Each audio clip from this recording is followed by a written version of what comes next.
Ma'am जी sodium बताइए। Hypochlorite base है या एसिड? वापस बोलिए, कंपाउंड का नाम बोलिए एक बार please. Sodium hypochlorite. Sodium hypochloride. Sodium hypochloride salt है। एक्चुअली हाइपोक्लोराइड जो है ये एक एसिड है, ठीक है ना। हाइपोक्लोराइड जो है ये एक एसिड है, ठीक है, ये उससे मिलके बना हुआ है, ठीक है। उसके बारे में बताएंगे। Actually hypochlorite is not in your syllabus, ठीक है, आपके सिलेबस में नहीं है एसिड, तो वो एसिड लेना होता है, स्ट्रॉन्ग एसिड है। और उसी के साथ जो है सोडियम यानी NaOH सोडियम हाइड्रोक्साइड लेंगे तो जो है बन जाएगा सोडियम हाइपोक्लोराइड, ठीक है ना। Hypochlorite is not in your syllabus, that's why I didn't discuss about it, okay. अभी मैं अगला टॉपिक शुरू कर रही हूँ, बहुत important topic, some important compounds. So for what we have ma'am discussed, क्या? मैं आपको, हाँ जी, क्या हुआ, क्या हुआ? मैं आपको बोल रही हूँ सो फार हमने अभी तक जो भी डिस्कस किया है, ठीक है, मैंने आपको बताया था, मैंने आपको बताया है कि ये जो नेक्स्ट टॉपिक है हमारा सम इम्पोर्टेंट कंपाउंड्स, हम डिस्कस कर रहे हैं एसिड बेस एंड सॉल्ट्स। इसका जो ये लास्ट वाला पार्ट है ये प्योर एंड प्योर एनसीईआरटी से हमको पढ़ना है, ठीक है ना। तो हम साथ साथ में इसको लिखेंगे नहीं, आपको सिर्फ समझना है। Now as a homework what you have to do is you just have to write it down, क्योंकि एनसीईआरटी में बहुत अच्छे से लिखा हुआ है in the form of notes as well, okay. So that's why हम लोग साथ साथ में इसको लिख नहीं रहे हैं, तो आप लोग एक एक करके समझिए। ये कुछ कंपाउंड्स, हमारा तरीका क्या होगा पढ़ने का, सुनिए। कुछ ऐसे कंपाउंड्स हैं जो इतने इंपॉर्टेंट है कि हम उनको इतना ज्यादा यूज कर रहे हैं, एक तो खुद को भी यूज कर रहे हैं उस कंपाउंड को, और कहीं और भी उसको यूज, मतलब हम उससे कुछ और भी चीजों को बना रहे हैं, दूसरे केमिकल्स को बनाने में हम उसको यूज कर रहे हैं। तो इस वजह से वो कंपाउंड इतने ज्यादा अमाउंट में चाहिए आज की डेली लाइफ में हमको, कि हम उनको इंडस्ट्रियल लेवल पे बना रहे हैं, यानी इंडस्ट्रीज, बड़ी बड़ी इंडस्ट्रीज में हम उसको जो है उनकी मैन्युफैक्चरिंग कर रहे हैं, ठीक है ना। तो इस तरीके से कुछ इंपॉर्टेंट कंपाउंड्स हैं जो आपके एनसीईआरटी में एक एक करके लिए हैं। हमारा पढ़ने का तरीका ये होगा, हम सबसे पहले कंपाउंड उठाएंगे, हम उसके बारे में बेसिक डिटेल्स जानेंगे, फिर हम देखेंगे उसको कैसे मैन्युफैक्चरिंग करी जा रही है, मतलब कौन सी केमिकल रिएक्शन से उसको बनाया जा रहा है, हम उसकी रिएक्शन देखेंगे, यानी उसका बनने का प्रोसेस। फिर उसके बनने के बाद उसके यूजेस पढ़ेंगे कि भाई ये कहाँ कहाँ कहाँ कहाँ यूज होता है, ठीक है ना। तो इस तरीके से हम एक एक एक करके कंपाउंड्स को लेंगे, जितने हो सकेंगे, that would be very good to understand, okay. So एक एक करके लेंगे। आप लोग सभी रेफरेंस के लिए एनसीईआरटी खोल सकते हैं, ठीक है ना। एनसीईआरटी पेज नंबर 29 से वैसे शुरू करेंगे, ठीक है ना। चलिए 29 से शुरू करते हैं। पेज नंबर 25 पे लिखा हुआ है chemicals from common salt. Common salt यानी कि आप सब जानते हैं, कॉमन सॉल्ट यानी कि आप सब जानते हैं कि NaCl हो गया अपना, है ना, सोडियम क्लोराइड हो गया। सोडियम क्लोराइड के बारे में अगर आप बात करें तो एनसीईआरटी ने रेफरेंस देने के लिए एक पिक्चर दिया है, इसमें आपको महात्मा गांधी जी नजर आ रहे हैं, और ये डांडी मार्ट से लिया गया एक बहुत ही फेमस पिक्चर है। आप सबने एसएसटी में बहुत अच्छे से पढ़ा होगा, मुझसे मत पूछिएगा क्योंकि मेरी एसएसटी उतनी अच्छी नहीं है जितनी आपकी, ठीक है। तो यहाँ से मैं क्या टॉपिक उठाऊं जहां से क्वेश्चन आ सकते हैं, ठीक है ना। Gaurav, I'll tell you later about it, okay. NaClO, ये जो ये इसका फॉर्मूला हाइपोक्लोराइड का, मैं आपको लास्ट में समझा दूंगी एक बार दोबारा से, अभी इस पे ध्यान दीजिए एक बार। तो अब देखिए क्या बोल रहा है, ठीक है ना। एक तो हो गया कॉमन सॉल्ट जो होता है, एक आपने नाम सुना होगा रॉक सॉल्ट। रॉक सॉल्ट वो होता है जो चट्टानों से मिलता है, चट्टानें होती है, ठीक है ना। और उसको जो है तोड़ तोड़ के जो है सॉल्ट लाया जा रहा है हमारी तरफ, मतलब मार्केट में अवेलेबल है, और उसको भी एज ए सॉल्ट यूज किया जाता है, उसको रॉक सॉल्ट कहते हैं, ब्राउनिश कलर का होता है, ठीक है ना। तो एक और सॉल्ट है रॉक सॉल्ट जो ब्राउन कलर का होता है, जो यहाँ पे एनसीईआरटी ने मेंशन किया है, ये बस एक बार आपको ध्यान में रखना है। अगला जो मेरा मेन टॉपिक है, जहां से मेरा मेन टॉपिक शुरू होता है, वो है पेज नंबर 30 पे सोडियम हाइड्रोक्साइड। तो पहला जो कंपाउंड हम पढ़ने जा रहे हैं जो कि बहुत ज्यादा इंपॉर्टेंट है, ठीक है, वो है आपका सोडियम हाइड्रोक्साइड। फॉर्मूला बता दीजिए जल्दी से सभी लोग, what is the formula for sodium hydroxide? NaOH। NaOH, ठीक है। तो हम सभी जानते हैं सोडियम हाइड्रोक्साइड ये बहुत इंपॉर्टेंट कंपाउंड है, बहुत ज्यादा यूजेस हैं, इतने ज्यादा यूजेस हैं कि इनको इंडस्ट्रियल लेवल पे बनाया जाता है। तो सबसे पहले हमें इसकी पूरी रिएक्शन पढ़नी है कि ये कैसे बनाया जा रहा है इंडस्ट्रीज में, ठीक है, किस तरीके से इसको प्रिपेयर किया जा रहा है। तो इसको पूरा प्रिपेयर करने का जो मेथड है उसका एक नाम भी है, यानी उस पूरी रिएक्शन का एक नाम है और बहुत फेमस है, इसका नाम है क्लोर एल्कलाई प्रोसेस। तो नाम है क्लोर एल्कलाई प्रोसेस। ये नाम क्यों पड़ा ये मैं लास्ट में आपको प्रूव करके भी दिखाऊं। ठीक है, अभी के लिए पहले सुनते हैं कि ये बनता कैसे है। ध्यान से सुनिएगा, हम देख रहे हैं कि NaOH को कैसे प्रिपेयर किया जाता है, क्योंकि बहुत इंपॉर्टेंट है ये। आगे आप इसके यूजेस भी पढ़ेंगे, बहुत ज्यादा यूजेस हैं, तो हम देखेंगे कि हाउ इज NaOH प्रिपेयर्ड। आराम से सुनिएगा, सीधा क्वेश्चन आता है 2 नंबर का शॉर्ट में, शॉर्ट आंसर्स में 2 या 3 मार्क्स में, कि डिफाइन क्लोर अल्कलाई प्रोसेस। आपको पूरा क्लोर अल्कलाई प्रोसेस समझाना होता है। क्या होता है क्लोर अल्कलाई? इस क्लोर अल्कलाई प्रोसेस में हमें NaOH को प्रिपेयर करना है। NaOH प्रिपेयर करने के लिए हम यहाँ पे इलेक्ट्रोलाइसिस करवाने वाले हैं। इलेक्ट्रोलाइसिस मतलब हम बिजली की मदद जो है वो लेने वाले हैं। किस तरीके से देखिएगा, हमने एक बीकर लिया, ठीक है, बीकर में हम क्या करेंगे जी, 2 इलेक्ट्रोड्स लगाएंगे, ठीक है ना। मैं कल ही आपको समझा रही थी कि एक्टिविटी, तो हमने कहा जब जब इलेक्ट्रिसिटी पास करवानी होती है we have to make this setup, ठीक है। For those students who don't know about it there is no problem, जैसे ही आप इलेक्ट्रिसिटी पढ़ेंगे you will get to know about it, okay. तो हमें एक इलेक्ट्रोड्स चाहिए and then we will set it with the help of batteries, switches etcetera. इस पूरे से पूरा इंतजाम हो गया। अब हमको इस बीकर में कुछ फिल करना पड़ेगा लिक्विड। मैं जो फिल करने जा रही हूँ NaOH बनाने के लिए वो है आपका कॉमन नमक NaCl। तो हमें इसके लिए चाहिए NaCl लीजिए, उसको पानी में घोल दीजिए। जब भी आप किसी भी कंपाउंड को वाटर के अंदर डिसॉल्व करके उसका एक सोल्यूशन बनाते हैं तो हम उसे कहते हैं उसका एक्वस सोल्यूशन। आपने वर्ड भी सुना होगा क्लास 9th में, चैप्टर नंबर 2 में, इज मैटर नॉट प्योर में। Aqueous solution, non aqueous solution, ऐसे सुना तो था कंपाउंड जिसको पानी में घोल, वापस बता देती हूँ, सुना तो था मैम पर याद नहीं आ रहा है, ठीक है, मैं वापस बता देती हूँ। ऐसा कोई भी सोल्यूशन, कोई भी कंपाउंड है, मैंने पानी में उसको घोल के उसका सोल्यूशन बनाया तो केमिस्ट्री में उसको बोलते हैं उसका एक्वस सोल्यूशन।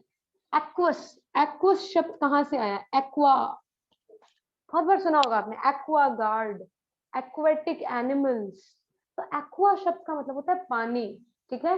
तो basically whenever you here about you know aqua, समझ जाइएगा ब्लू है, पानी पानी पानी की बात हो रही है, ठीक है। तो एनसीईआरटी बोल रहा है आपको एक्वस सोल्यूशन लेना है NaCl का, यानी कि आपको इसको पानी में घोल के एक सोल्यूशन बनाना है।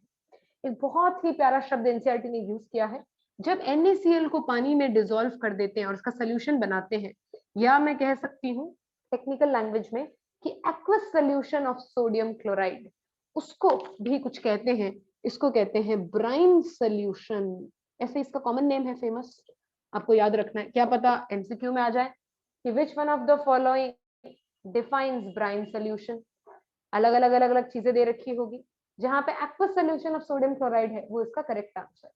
तो आपको एक ये वर्ड याद रखना है, aqueous solution of sodium chloride, यानी कि जब नमक को पानी में घोल के सोल्यूशन बनाते हैं उसको हम कहते हैं ब्राइन सोल्यूशन, ठीक है। अभी सुनते जाना है लाइन टू लाइन, सब कुछ बहुत ही अच्छे तरीके से एनसीईआरटी में लिखा हुआ है in a very simple language. तो then you have to learn from NCERT, okay, ठीक है, ओनली एनसीईआरटी, ठीक है। एनसीईआरटी से पढ़ने से ही ये टॉपिक का काम हो जाएगा आपका बोर्ड एग्जाम का। तो ब्राइन सोल्यूशन मैंने ले लिया, अब इसको इसमें भर दीजिए, इसमें इसको फिल कर दीजिए। तो मैंने इसमें ब्राइन सोल्यूशन फिल कर दिया, ये मेरा ब्राइन सोल्यूशन मैंने इसमें फिल कर दिया। अब मैंने इलेक्ट्रिसिटी पास करवाई, ठीक है, मैंने इलेक्ट्रिसिटी पास कराई। अब देखिए कॉन्सेप्ट समझिए, एक होता है पॉजिटिवली चार्ज, बैटरी का जो टर्मिनल, पॉजिटिव टर्मिनल जिससे जुड़ा हुआ होगा वो होता है पॉजिटिवली चार्ज्ड। पॉजिटिवली चार्ज्ड, जो पॉजिटिवली चार्ज इलेक्ट्रोड होता है उसको हम कहते हैं एनोड।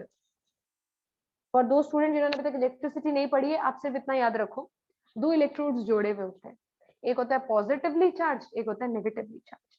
पॉजिटिवली चार्ज को बोलते हैं एनोड और जो नेगेटिवली चार्ज होता है गाइस उसको बोलते हैं कैथोड। क्या बोलते हैं? कैथोड। तो जब तक आप इलेक्ट्रिसिटी नहीं पढ़े, आप सिर्फ इतना याद रखें, एक पॉजिटिवली चार्ज एनोड लगाया जाता है, एक नेगेटिवली चार्ज कैथोड लगाया जाता है। इतना तो याद रख सकते हैं, एक पॉजिटिवली चार्ज, एक नेगेटिवली चार्ज, ठीक है। आई विल हेल्प यू जब जब आपको कुछ समझ नहीं आएगा तो। आगे सुनिए, मैंने इसमें NaCl डाला, मैंने इलेक्ट्रिसिटी पास कराई। इलेक्ट्रिसिटी जैसे पास होती है वो NaCl को तोड़ देती है। ये आपने पढ़ा होगा, हमने पढ़ा था इसको चैप्टर नंबर 1 में, इलेक्ट्रोलाइटिक डीकंपोजिशन रिएक्शन। याद है क्या किसी को? गलती से Yes, ma'am. तो वहां हमने देखा था हम किसी कंपाउंड को तोड़ रहे हैं with the help of electricity, then we say this is electrolytic decomposition. तो कहीं ना कहीं आप ऐसा समझिए कि यहाँ पे हम इलेक्ट्रिसिटी पास कर रहे हैं तो NaCl को तोड़ देगा, NaCl टूटेगा तो वही आयंस मिलेंगे भाई साहब, Na+Cl-। अब आप बचपन से पढ़ते आ रहे हो ऑपोजिट अट्रैक्ट्स, तो मुझे बताओ जो पॉजिटिवली चार्ज आयन है सोडियम आयन वो कहाँ भागता हुआ जाएगा, पॉजिटिव की तरफ या नेगेटिव की तरफ? कैथोड के नेगेटिव Negative. नेगेटिव की तरफ। और Negative. नेगेटिव मैंने अभी आपको बताया कौन है, कैथोड। कौन है? कैथोड। तो सोडियम भागा भागा जाएगा भाई कैथोड की तरफ। अगर समझ गए हो तो बताओ क्लोराइड आयंस कहाँ जाएंगे भागे भागे? No. कहाँ मैम, जाएंगे गाइस भागे भागे? Anode. एनोड के बाद एनोड पर जाएंगे, एनोड पर जाएंगे, ठीक है ना? बिल्कुल। तो देखिए ये दोनों ऐसे टूट गए, ठीक है। अभी अब देखिए मेरे पास सोल्यूशन में बेसिकली क्या है, मेरे पास है सोडियम के आयंस पॉजिटिव आयंस, मेरे पास है क्लोराइड के आयंस, ठीक है। अब क्या आपको क्या याद रखना है कि जो वाटर है उसका जो OH माइनस वाला पार्ट है, वाटर आप जानते हैं H2 होता है, और H2 जब टूटता है तो बनता है H प्लस और OH माइनस।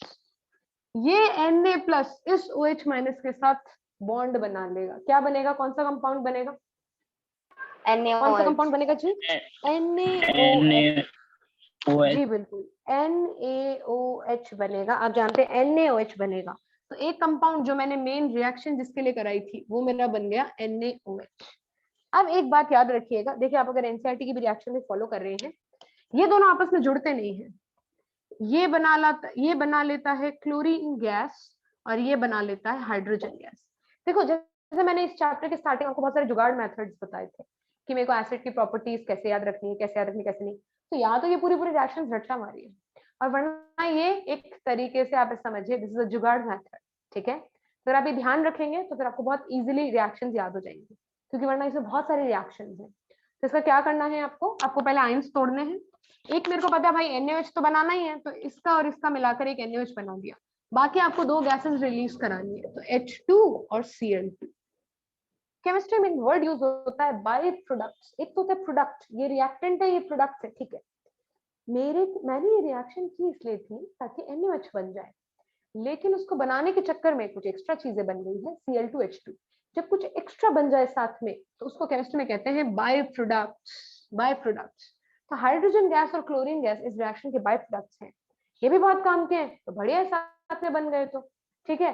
तो क्या करा जाता है, जब ये बनते हैं तो इनको सिलेंडर्स में फिल करके, गैसेस है सिलेंडर में फिल करके रख लिया जाता है, ये भी बहुत काम के, इनको भी यूज ले लेंगे भाई साहब, कोई दिक्कत नहीं है।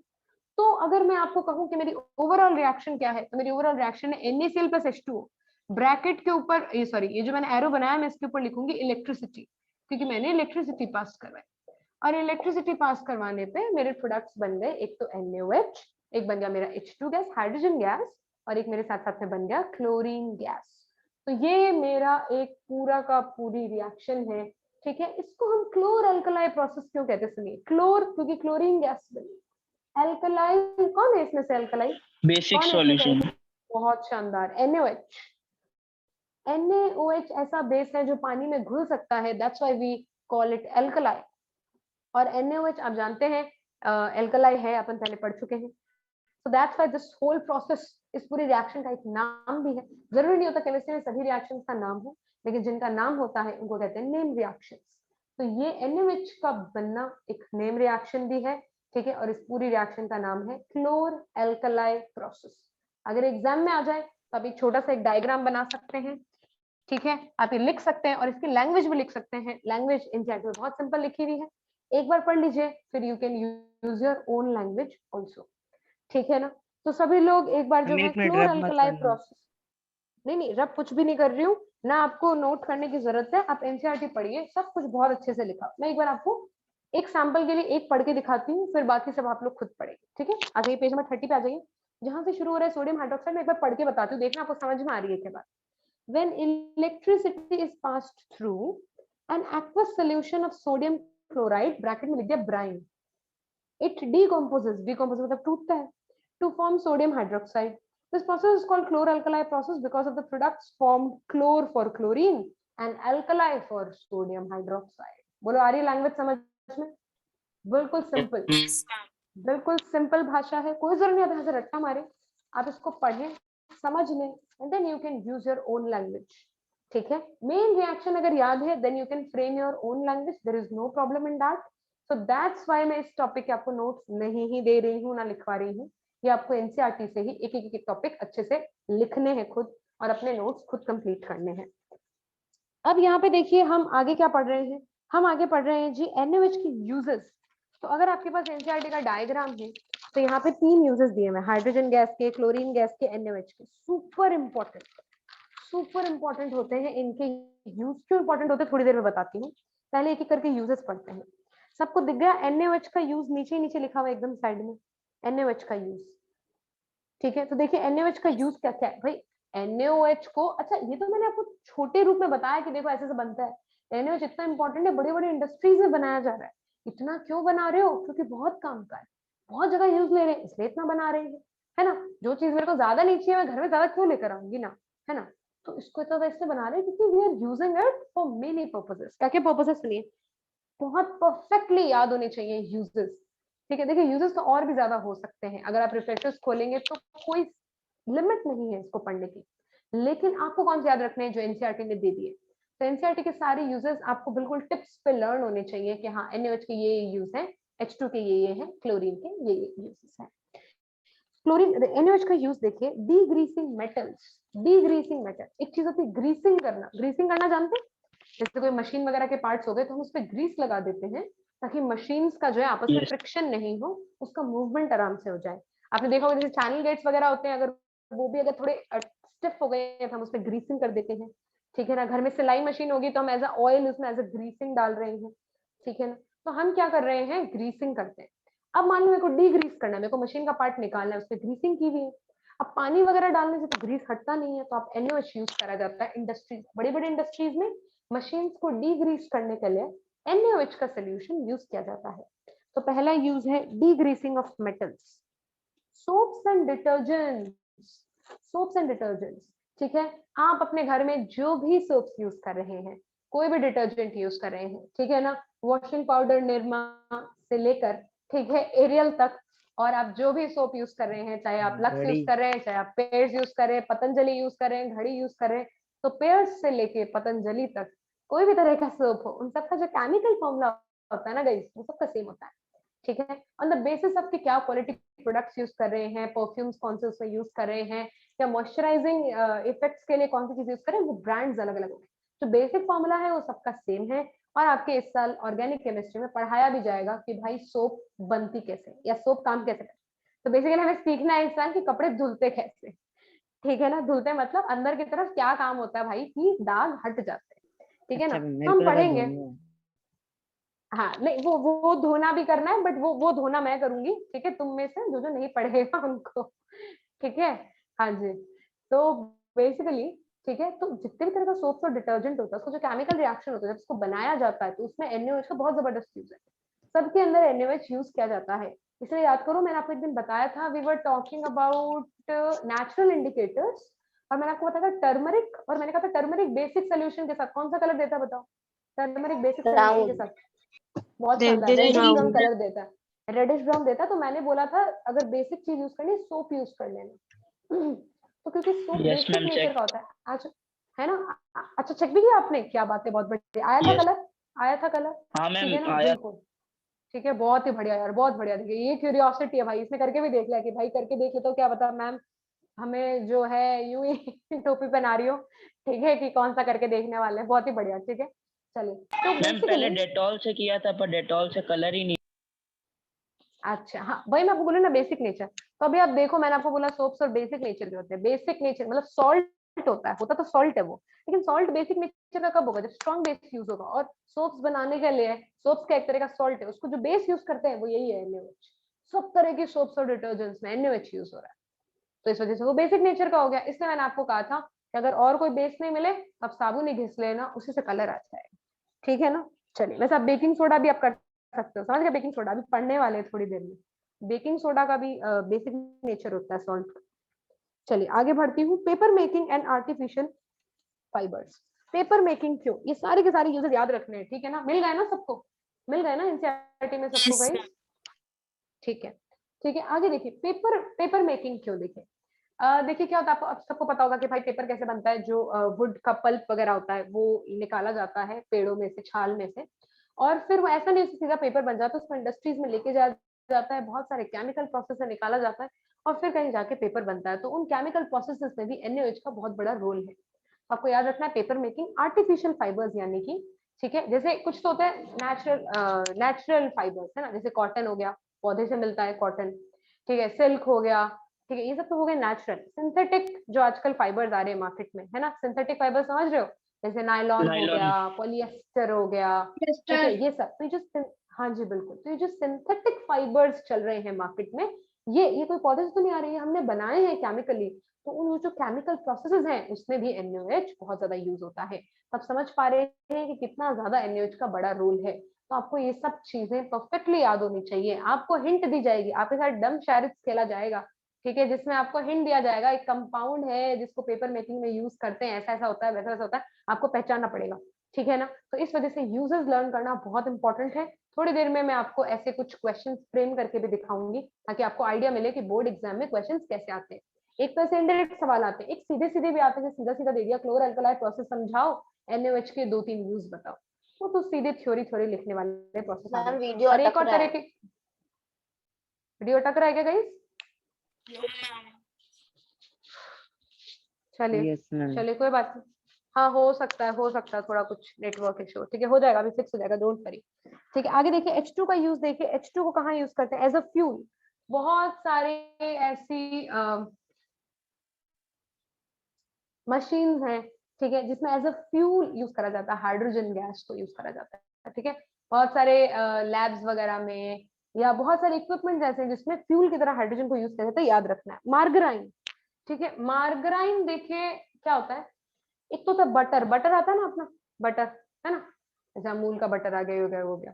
मार्गराइन क्या होता है, एक केमिकल कंपाउंड है जो बटर जैसा ही होता है, मतलब टेस्ट वगैरह में बटर जैसा है, टेक्सचर वगैरह में बटर जैसा है, लेकिन एक सस्ता सब्सटीट्यूट है बटर का, समझ रहे हो। जैसे ओरिजिनल मक्खन को अगर मैं मैन्युफैक्चर करूंगी तो महंगा पड़ेगा, है ना। अब जानते हैं ना मक्खन कैसे बनता है, भाई दूध में से फैट निकाला जाता है, यस। ठीक है ना, फिर उसको उसमें सॉल्ट ऐड करा जाता है, फिर जाके मक्खन बनता है। तो ऑब्वियसली वो जो थोड़ा कॉस्टली पड़ता है। तो मार्गराइन क्या है, एक केमिकल है पहली बात तो, बिल्कुल बटर जैसा ही होता है, आपको कुछ पता चलेगा नहीं खाने से या देखने वगैरह से। तो इसका एक सस्ता सब्स्टिट्यूट निकाल रखा है, ठीक है ना। तो ऐसा हो सकता है कि भाई साहब हमें पता ही नहीं चले कि ये मार्गराइन या बटर है, हमें मार्गराइन चिपकाया जा रहा हो कहीं पे, ठीक है ना। तो मार्गराइन जो है ये एक, आप ऐसे समझिए, एक चीप सब्स्टिट्यूट है, ठीक है ना, फॉर बटर, ठीक है ना। इसको बनाने के लिए भी हाइड्रोजन को यूज किया जाता है। आगे देखिए ammonia, ammonia for fertilisers. Ammonia क्या होता है, किसी को फॉर्मूला पता है अमोनिया का? किसी को फॉर्मूला पता है अमोनिया का? NHO। NH4 NHO4। खोटा, सबका खोटा। NH3 होता है अमोनिया, वो अमोनियम मैं वही आयन होता बोला है। था। अच्छा मैं वही बोले थे, NH3 माय बोला। बैड। मैं ही वही बोला अच्छा था। Okay okay okay okay okay, my bad my bad, ठीक है, बिल्कुल बिल्कुल आपने ये बोला था, सॉरी माय बैड, ठीक है। NH4 प्लस, NH4 प्लस इसका आयन, जब इसको पानी में डालते तभी आयन रिलीज करता है। अमोनिया क्या होता है, NH3। और अमोनिया को बहुत ज्यादा यूज करा जाता है फर्टिलाइजर्स में। फर्टिलाइजर्स क्या होते हैं जी, आप जानते हैं खेतों वगैरह में आजकल जो है हमको भाई हाँ। बहुत ज्यादा, ठीक है ना, हाँ जी, खाद तो नेचुरल हो गई, खाद तो वो हो गई जो आप पढ़ते हो ना कि ये जितना भी तरह का काउ डंग वगैरह है, गोबर वगैरह है, वेजिटेबल वेस्ट है, उसको डालना तो नेचुरल बनाई जाती है खाद। फर्टिलाइजर्स क्या होता है, केमिकल्स होते हैं, ठीक है ना। हम में इतना पेशेंस नहीं रहा कि हम धीरे धीरे खाद डालेंगे, नेचुरल तरीके से धीरे धीरे ग्रोथ होगी। पॉपुलेशन इतनी बढ़ती जा रही है कि लोगों को 2 वक्त की जो रोटी है उसको, गेहूं भी अभी सबको कम पड़ रहा है, सबको नहीं मिल रहा है। तो हमको बहुत ज्यादा जो है प्रोडक्शन करना है ना, गेहूं का, चावल का, हर चीज का। तो हमें इतना पेशेंस नहीं, तो आजकल हम क्या करते हैं, केमिकल फर्टिलाइजर्स डाल देते हैं। तो फर्टिलाइजर्स क्या होते हैं, केमिकल्स होते हैं, ठीक है ना, जो सीधे जिनका सीधा छिड़काव करा जाता है या सीधा खेतों में डाला जाता है। और उसमें अमोनिया भी यूज होता है। अमोनिया बनने की एक्चुअली देखो रिएक्शन ये होती है, N2 + H2 gives NH3। तो बेसिकली अमोनिया बनाने के लिए डायरेक्ट हाइड्रोजन गैस यूज की जाती है, इस वजह से लिखा हुआ है कि अमोनिया फॉर फर्टिलाइजर्स को बनाने के लिए यूज होता है, ठीक है। रिएक्शन याद रखना कोई जरूरी नहीं है, सीधा यूज याद होना चाहिए आपको। Last but not the least, chlorine gas. Chlorine gas में सबसे पहला है वाटर ट्रीटमेंट। सुनिए, वाटर ट्रीटमेंट में कैसे यूज करा जाता है। Chlorine gas. तो पहली बात तो आपको ये पता होना चाहिए वाटर ट्रीटमेंट होता क्या है। आप जानते हैं अगेन जिस तरीके से पॉपुलेशन बढ़ती चली जा रही है आजकल, हम जो शहर वाले लोग हैं हमारे पास नेचुरल पानी नहीं आ रहा। नेचुरल पानी मतलब ऐसा नहीं है कि फर्स्ट टाइम यूज वाला सीधा पानी आ रहा है, पॉल्यूशन निकालता है। ठीक है। हाँ जी, उसी के बारे में बता रही हूँ, ठीक है। तो हमारे पास कैसे पानी आता है आजकल, आप लोग जानते हैं कि हमारे हम जितना भी पानी यूज कर रहे हैं ना, जो भी हमारा सीवेज सिस्टम वगैरह है, घर का जितना भी वेस्ट पानी जा रहा है, उन सब पानी को सब एक एरिया के सभी जो पानी है उसको इकट्ठा करा जाता है और उस पूरे को ट्रीट करा जाता है, जिसे सीवेज ट्रीटमेंट कहते हैं, आपने नाम सुना होगा, ठीक है ना। तो इस सीवेज ट्रीटमेंट के अंदर क्या किया जाता है, हम सबके घर का सभी जो गंदा पानी है वो एक जगह इकट्ठा कर रहे हैं, ठीक है। और वहां पे एक पूरा जो है बहुत बड़ी इंडस्ट्री सेटअप करी हुई है जिसमें उस पानी को साफ किया जाता है, स्टेप बाय स्टेप साफ किया जाता है और लास्ट में जाके उस पानी को उस लेवल तक बना दिया जाता है कि वापस वो ड्रिंकिंग पर्पस हो जाए। यानी कि उस मतलब नॉट जस्ट ड्रिंकिंग पर्पस, मतलब वही पानी जो है उस लेवल तक ले जाया जाता है जहां पे अब उसको आप इजीली वापस रीयूज कर सकते हो, ठीक है। तो ये किया जा रहा है, अगर आपने किसी को नहीं पता था तो मैं बता दूं, ठीक है, यही किया जा रहा है। और उसके बाद उस पानी की सप्लाई को वापस हम सबके घरों में भेज दिया जाता है, ठीक है, और हम सब उसी पानी को वापस अब यूज कर रहे हैं, ठीक है। तो इस ट्रीटमेंट के दौरान बहुत ध्यान रखना है, ऑब्वियसली पानी जो है हम ना सिर्फ यूज लेने वाले हैं, हम उसको पीने भी वाले हैं, तो बहुत ध्यान रखना पड़ता है। उसमें सारी गंदगी वगैरह सब साफ करी जाती है, सब कुछ साफ किया जाता है। लास्ट में जब पानी पूरा क्लियर हो जाता है तब ऑब्वियसली उसमें कुछ माइक्रोब्स रह गए होंगे, माइक्रो ऑर्गेनिजम्स रह गए होंगे, मुझे उनको भी हटाना जरूरी है क्योंकि ऑब्वियसली हम उसको ड्रिंकिंग पर्पस में यूज लेंगे, ठीक है ना। तो मतलब हम बिल्कुल भी रिस्क नहीं ले सकते हैं in case of the health of a person, ठीक है।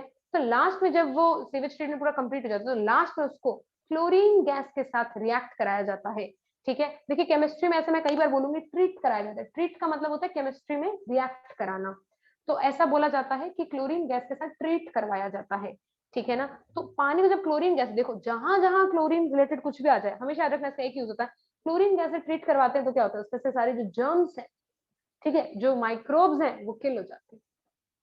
तो हमारे घरों में जस्ट भेजने से पहले जो लास्ट स्टेप आप मान लीजिए उसको क्लोरीन गैस से ट्रीट करवाया जाता है। क्लोरीन गैस से ट्रीट करवाने का फायदा ये होगा कि उसके अंदर के माइक्रोब्स को किल कर दिया जाएगा so that now it is very safe for the drinking purpose as well, ठीक है। अगला यूज में मिलता जुलता अगर आप देख रहे हैं स्विमिंग पूल्स के पानी को ट्रीट करने के लिए यूज किया जाता है, ठीक है। आजकल हम जान रहे हैं, ठीक है, कि फन एक्टिविटी के लिए वाटर एक्टिविटीज अवेलेबल है, बहुत सारे वाटर पार्क्स अवेलेबल हैं या पूल्स हैं, रिजॉर्ट्स में भी आपको पूल्स देखने को मिलते हैं, ठीक है ना। और काफी गर्मियां चल रही है, कोविड का टाइम है, अदरवाइज तो मेरे ख्याल से सभी लोगों को पूल पार्टीज पसंद है, सभी को, सभी लोग जाते हैं Yes, समर्स में पूल पार्टीज, ma'am. ठीक है ना। तो it is very fun to go with your friends and family, है ना, we have a great time. तो आप जानते हो कि आप पूल में जा रहे हो तो हर एक इंसान जो बंदा पूल में जाएगा हम सबका वही पर्पस होता है, भैया पानी तो साफ है, भैया पानी तो साफ है ना, भैया सबको हाई बोलते हैं, ठीक है। लेकिन आपसे पहले भी कोई आया है ग्रुप और आपके बाद भी कोई ग्रुप आएगा, कहने का मतलब है कि बार बार उसमें इतने सारे लोग उतर रहे हैं तो ऑब्वियसली उसमें कोई ना कोई तरह के जर्म्स जा रहे हैं, गंदगी जा रही है, ठीक है ना। तो उसमें बहुत सारे माइक्रोब्स हो सकते हैं। तो टाइम टू टाइम आपको क्या लग रहा है जब भैया आपको कह रहे हैं रिजॉर्ट वाले कि अरे आप आइए मैडम, आपके आने से पहले जस्ट हमने पूल में नया पानी भरा है बिल्कुल एकदम फ्रेश, ठीक है, तो that is a scam, actually it is not the case. Actually बार बार और इतना पानी वेस्ट वो कर भी नहीं सकते हैं, ठीक है ना। तो एक्चुअली क्या होता है, एक्चुअली क्या होता है, टाइम टू टाइम उसको क्लोरीन से ट्रीट करते हैं वो लोग, ठीक है ना। उसमें क्लोरीन जो है ऐड करा हुआ होता है, ठीक है ना। तो उसको क्लोरीन से ट्रीट करने की वजह से क्या होता है कि जैसे थोड़ा खराब हो गया पानी तो वो साफ हो जाता है, उसमें से जो है थोड़ी गंदगी जो है निकल जाएंगी और वो एकदम क्लियर हो जाएगा फिर से पानी। तो देखने में एकदम आपको वही लगेगा कि भाई ये बिल्कुल फ्रेश बैच जो है हमारे लिए डाला गया है, ठीक है ना। और ये अच्छा भी मतलब वैसे भी हेल्थ, इसका फायदा ये भी हो जाएगा कि उसमें से माइक्रोब्स भी टाइम टू टाइम निकलते जाएंगे क्योंकि ऑब्वियसली पता नहीं कौन कौन लोग उसके अंदर आए हैं और किसकी बॉडी के जर्म्स उसमें गए हैं। तो ये जो है एक कॉन्टिन्यूस प्रोसेस होता है। स्विमिंग पूल्स में भी पानी को ट्रीट करने के लिए क्लोरीन गैस यूज की जाती है। आगे देखिए पीवीसी। पीवीसी कहाँ नाम सुना है आपने, कभी घर वर बनते हुए देखा हो तो उसमें आपने अगर पानी की फिटिंग्स वगैरह देखी हो तो वर्ड यूज करते हैं पीवीसी पाइप्स, सुना है क्या, बोलते पीवीसी के पाइप्स, है ना। तो Yes, ma'am. पीवीसी यस मतलब मैम। वाटर लाइन के जो पाइप्स लगते हैं वो पीवीसी। पीवीसी एक्चुअली कुछ नहीं है, वो पाइप्स जिस केमिकल के बने हुए हैं ना उसका शॉर्ट फॉर्म है ये, एब्रिविएशन है उसका। पीवीसी का वैसे फुल फॉर्म आपको ध्यान नहीं रखना है, वैसे बता देती हूँ, इसका है पॉलीविनाइल क्लोराइड। एक्चुअली इस केमिकल का नाम है जिससे वो सारे पाइप्स बनाए जाते हैं, आपके सिलेबस मैम में नहीं है। प्लास्टिक से नहीं बनते क्या? मतलब है एक तरह का सिंथेटिक, सिंथेटिक ही है, मतलब हमने ही तैयार करा हुआ है, लैब्स में ही तैयार करा हुआ है, ठीक है ना। तो देखो अब हमारी अब आदत क्या है, हम डेली जो कॉमन पीपल है, हम देखते हैं जो भी आर्टिफिशियल चीजें हम तो प्लास्टिक की बनी हुई है, ठीक है ना। तो प्लास्टिक भी सिंथेटिक है और उसके अलावा भी हमने इतनी सारी सिंथेटिक चीजें तैयार कर ली है, जिसमें से एक है पीवीसी, पॉलीविनाइल क्लोराइड। ये वही सब्सटेंस है जिससे सारी की सारी पाइपलाइंस बनी हुई हैं। और इसको बनाने के लिए भी क्लोरीन का बहुत बड़ा रोल होता है। आप समझ भी गए हो, इसलिए भी बना रहे ताकि भाई पानी के अंदर भी, उसके अंदर से पानी निकलेगा तो लगातार ट्रीटमेंट होता रहेगा। डिसइंफेक्टेंट्स वही सेम यूज है। कोई भी जगह पे डिसइंफेक्टेंट का काम करना हो, डिसइंफेक्टेंट मतलब वही माइक्रोब्स वगैरह को किल करना हो, तो क्लोरीन गैस को यूज करते हैं, ठीक है। CFCs and pesticide, CFC chlorofluorocarbon बताने की जरूरत नहीं है, आप ज्यादा अच्छे से जानते हैं, ठीक है। ओजोन को खराब कर देता है, ब्ला ब्ला ब्ला ब्ला ब्ला ब्ला। तो जो क्लोरोफ्लोरोकार्बन है, जो पहले एयर कंडीशनर्स और रेफ्रिजरेटर्स में बनती थी, उसके अंदर भी क्लोरीन होता है, ठीक है। और पेस्टिसाइड्स, पेस्ट मतलब कीड़े मकोड़े, साइड शब्द का मतलब होता है मारना। पेस्टिसाइड्स मतलब जब खेतों वगैरह में जैसे हम बीमार पड़ते हैं, वैसे खेतों जो जो पेड़ पौधे हैं उनमें भी कीड़े मकोड़े लग जाते हैं जो उनको खराब कर सकते हैं। तो उनसे बचाव करने के लिए जो स्प्रेज, जो केमिकल्स छिड़काव करा जाता है, जिनको स्प्रे किया जाता है, उनको बोलते हैं पेस्टिसाइड्स। और उन पेस्टिसाइड्स को बनाने के लिए क्लोरीन गैस यूज की जाती है, ठीक है ना। तो आपको याद रखना है पेस्टिसाइड्स बनाने के लिए भी क्लोरीन गैस का रोल है। अगर आपने एक ध्यान से सुना हो तो आपको पता चला होगा रूप बहुत सारे हैं, यूज बहुत सारे हैं, पर्पज एक है, एज ए डिसइंफेक्टेंट यूज होता है। चाहे फिर वो स्विमिंग पूल्स हो, चाहे जो है डिसइंफेक्टेंट्स की तरह यूज कर रही हूँ मैं उसको, चाहे मैं सीवेज ट्रीटमेंट में यूज कर रही हूँ मैं उसको, चाहे मैं पेस्टिसाइड में यूज कर रही हूँ, काम एक ही है, ठीक है ना, डिसइंफेक्टेंट का काम कर रहा है। आपको बहुत इजीली हिंट मिल जाएगी जब भी ऐसा कोई यूज आएगा कि अच्छा हाँ यार क्लोरीन की बात हो रही है। पहले मुझे बताओ ये क्लियर है क्या first topic, sodium hydroxide? Ma'am brine, brine बेटा अभी स्टार्टिंग में आपको बताया था, क्या बताया था, बताया गाइस, गाइस बताइए क्या बताया था, किसको कहते हैं brine? NaCl plus water yes जो मैम, प्रोडक्ट हाँ बना रही है वो ब्राइन NaCl plus सोल्यूशन होता है। aqueous solution of sodium chloride is called brine solution, ठीक है ना। हाँ जी, तो ये ब्राइन सोल्यूशन, छोटी छोटी चीजें हैं, एमसीक्यूज बनेंगे, अगर आप बारीकी से पढ़ेंगे तो एक भी सवाल आपके हाथ से नहीं निकलेगा और आपको पता ही चल गया। जैसे कि मैंने सिर्फ एक सैंपल दिया आपको, मैंने ये फर्स्ट टॉपिक पढ़ाया और मैंने आपको फिर पढ़ के भी सुनाया, एक एक वर्ड हम उसको समझ रहे हैं। तो ऐसे ही मैं एक एक करके सारे कंपाउंड्स पढ़ाऊंगी, आपको एक एक लाइन एनसीईआरटी की पढ़नी। ये टॉपिक में से क्वेश्चन कभी बाहर से नहीं आता, एज इट इज एनसीईआरटी से आने वाला है।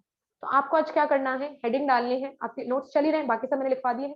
हेडिंग डालिएगा some important compounds, first sodium hydroxide, reaction लिखिए, लैंग्वेज लिखिए, एक एक करके यूज, ठीक है।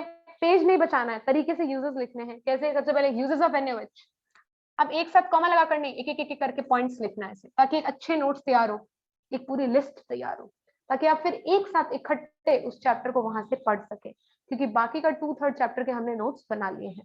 फिर आपने लिखा यूजेस ऑफ H2, फिर एक एक करके अच्छे से इसकी यूजेस लिखो। इस तरीके से आपको बिल्कुल तरीके से नोट्स बना के सबमिट कराने हैं मंडे क्लास से पहले, जितना आज हो जाएगा उतना।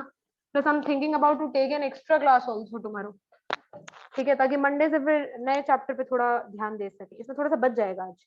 अगला देखिए bleaching powder, I will inform you, ठीक है, डोंट वरी।